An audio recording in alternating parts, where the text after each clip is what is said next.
os trabalhos estavam dando errado. Quando eu fui dentro do meu terreiro, eu tinha 200 filhos de santo, dentro do meu terreiro, uma moça parou num carro importado na época, na porta do meu terreiro, muito bem vestida, uma bolsa na mão.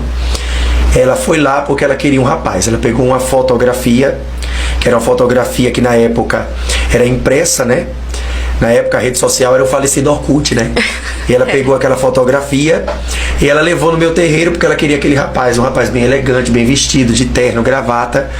E o orixá havia falado para mim do material necessário que havia sido estabelecido para fazer o trabalho. Do trabalho para ser feito só de mão de obra. Era 10 mil reais. Nossa. E ela disse, dinheiro para mim não é o problema. Eu quero esse rapaz. Só que eu não procurei saber quem era o rapaz, eu não procurei saber de onde ele era. E eu fui fazer o trabalho em uma distância de quase 100 quilômetros. Fui fazer o trabalho, porque até nisso a entidade não trabalha. Ela não atua em qualquer lugar. Não aceita qualquer Não aceita qualquer ambiente geográfico para fazer o trabalho. Quando eu cheguei para poder comprar o material para fazer o trabalho e reunir alguns dos filhos de santo, Ieked, Ogã, para fazer o trabalho, até no determinado lugar, era 3h40 da noite, eu nunca esqueci isso. Uma das mulheres, que é filha de santo minha na época, hoje é missionária, estava incorporada, o orixá que estava à volta ali, a entidade disse assim, eu não quero nenhum trabalho aqui feito hoje. Eu não quero nada do que tem aí, a gente quer. Não pode fazer esse trabalho. Porque veio uma ordem lá de cima. A primeira vez que você ouviu isso? Eu fiquei assustado porque eu já tinha o hábito de fazer as coisas e darem certo. Sim. 7, 14 e 21, né? Porque é assim que é trabalhado lá dentro. Então quando eu fui fazer o trabalho, eu me espantei. Porque a própria entidade que falou. Veio uma autorização pra gente não mexer nesse rapaz. As velas, todo o trabalho, todos os animais que eu tinha feito, sacrifício, que eu tinha decapitado, gente, a entidade disse, pode parar o trabalho. Pra você foi Eu recolhi o que deveria ser recolhido, joguei no lixo, o que deveria ser jogado no lixo. Imagina 10 mil reais de material. Nossa. 20 cabeças de bode.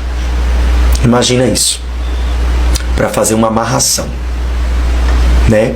Entidade perigosa. Exu tranca a rua das almas. Então quando eu cheguei lá, recolhi o material, fui para casa. No dia seguinte fui no terreiro da minha tia, que ela era minha ancestral, a pessoa que havia me instruído e me direcionado ao candomblé. Quando eu cheguei para sentar com ela, eu disse, tia, eu fiz um trabalho e deu errado. Ela olhou para mim com aquela sabedoria que só ela tinha e disse, você procurou saber com quem você estava mexendo? Nossa. Falei, não. E precisa? Ela falou, deve. Nunca esqueci isso, igreja. Ela disse, nem todo trabalho que você faz derruba todo mundo. Porque nem todo mundo é fácil de derrubar. Ela disse, eu te dei todas as instruções de dentro do axé. Mas tem uma instrução que eu esqueci de te dar. Ela levantou o óculos, sentou comigo e disse, você pode matar, sacrificar, arriar despacho e obrigação é boi e bome para qualquer entidade. Mas existe um povo que você não pode mexer. Nossa. Esse povo é diferente de nós. Eu falei, como eles são? Ela disse, eles são diferentes da gente, porque quando a gente quer fazer, a gente mete a mão na cara e a gente faz. Eles não. Eles vão para casa e faz uma reza de pé para trás e o que é para dar certo dá errado. Nossa. Eu disse pé para trás, ela falou, eles se curvam diante do Deus deles. E o Deus deles não deixa que a macumba pegue neles. Falei, a senhora quer dizer que eu vou ter que entregar o dinheiro de volta à mulher que me procurou porque quer o homem da fotografia? Ela falou, sim. Porque não adianta você mexer com aquilo que os orixás não dá conta. Olha só. Eu olhei para ela e disse, e quem são esse povo? Ela falou, eles não prestam. Nossa. Eles não valem nada. Eles são carregados. Hoje eu tenho compreensão de que a gente de fato é carregado até a tampa, né? Do poder e da unção. Ela disse assim, eles são carregados. Não mexa com eles. Eu disse, não vou devolver não. Aí minha tia falou uma coisa pra mim que eu carrego até hoje. Ela disse, um homem sem uma família, ele não é nada. Você não mexeu apenas de um homem. Você mexeu numa família. Você não sabe quem esse homem é.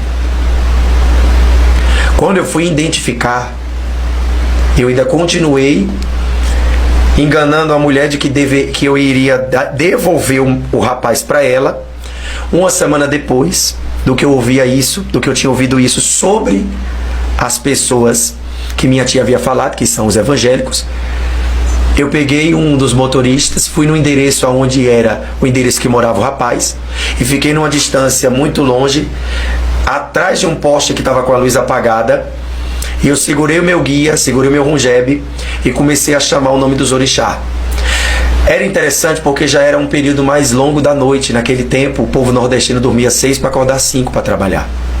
Já era quase meia-noite, a luz incandescente da porta da casa daquele homem estava aceso.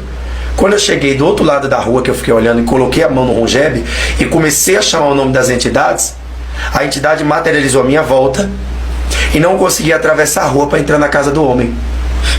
Era como se elas tivessem uma barreira que impedisse elas de entrarem dentro daquela casa. A metade da janela estava aberta, passou pela janela, eu enxerguei de longe uma senhora de cabelo branco. Eu deduzi, é a sogra.